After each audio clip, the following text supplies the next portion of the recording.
Dr. Seuss was the name used by Theodor Seuss Geisel. He was famous because of the books he wrote for children.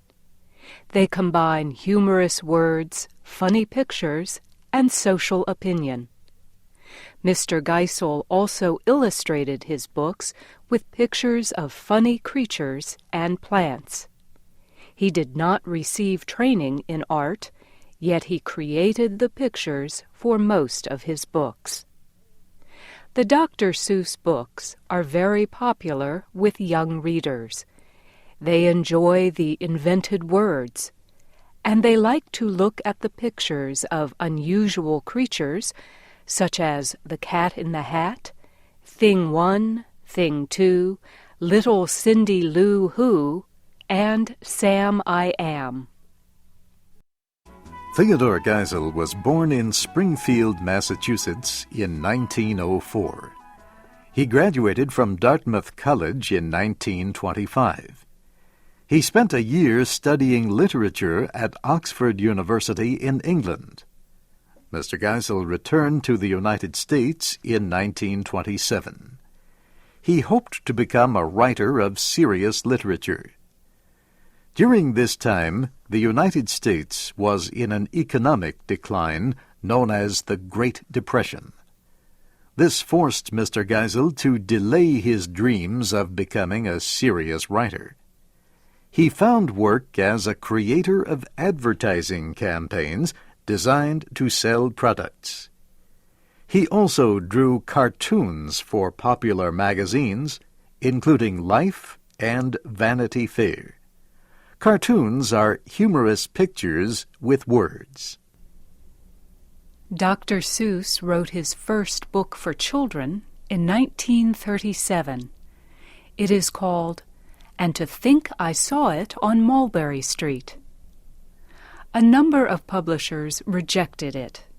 They said it was too different. A friend finally published it. Soon other successful books followed.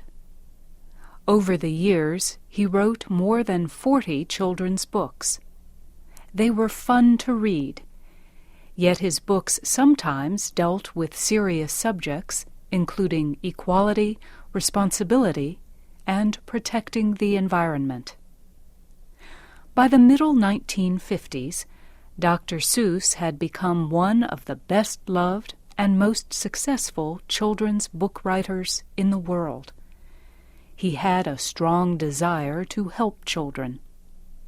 In 1954, Life magazine published a report about school children who could not read. The report said many children's books were not interesting. Dr. Seuss decided to write books that were interesting and easy to read.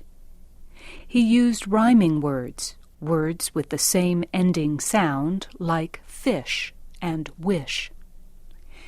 In the book Hop on Pop, he presented 2 words. Then he used them in simple sentences like this: Day, play, we play all day. Night, fight, we fight all night.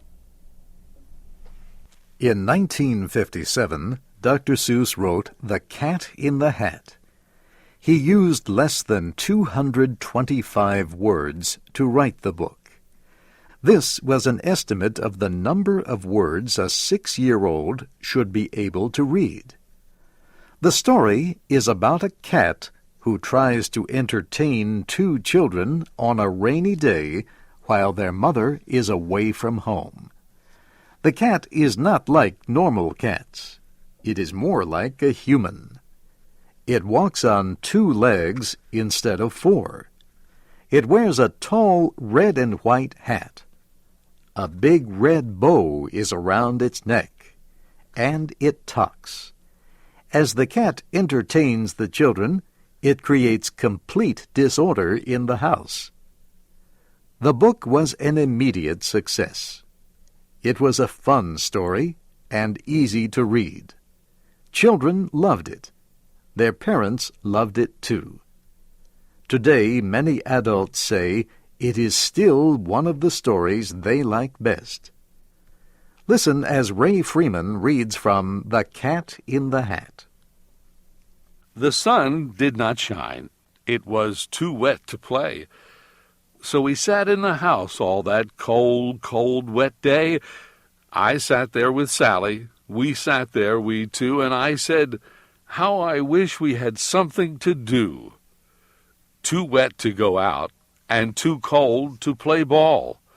So we sat in the house. We did nothing at all. So all we could do was to sit, sit, sit, sit. And we did not like it, not one little bit. And then something went bump. How that bump made us jump. We looked. Then we saw him step in on the mat. We looked, and we saw him, the cat in the hat. And he said to us, "Why do you sit there like that? I know it is wet, and the sun is not sunny. But we can have lots of good fun that is funny." Dr. Seuss was very concerned that some children were not learning to read.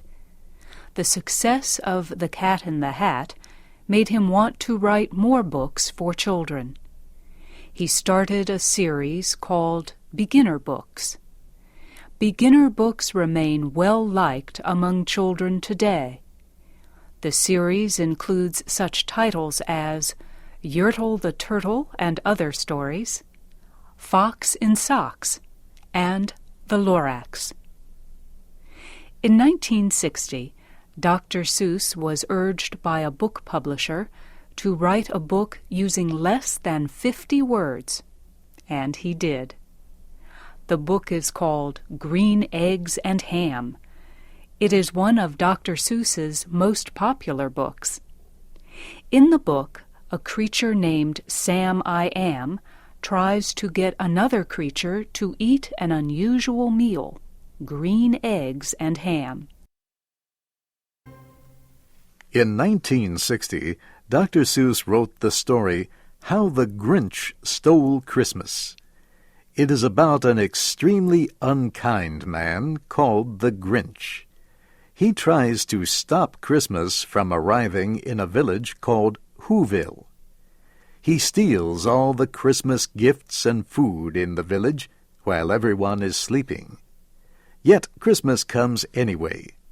The people of Whoville are happy, although they have no gifts. By the end of the story, the Grinch becomes a kind person. In this story, Dr. Seuss gives the message that Christmas is about more than receiving gifts. How the Grinch Stole Christmas was later produced for television. It first was shown in 1966. It continues to be a very popular holiday program. In 1984, Mr. Geisel won a Pulitzer Prize for children's literature. At that time, he had been writing children's books for almost 50 years. He was honored for the education and enjoyment his books provided American children and their parents. In 1986, Dr. Seuss wrote You're Only Old Once. It was his first book written for adults. It talks about getting old. His last book was written in 1990. It was called Oh, the Places You'll Go. Theodore Seuss Geisel died in 1991. He was 87 years old. Dr. Seuss's influence remains through the books he wrote and illustrated. Millions of copies of them have been sold worldwide. Experts say his books helped change the way American children learn to read.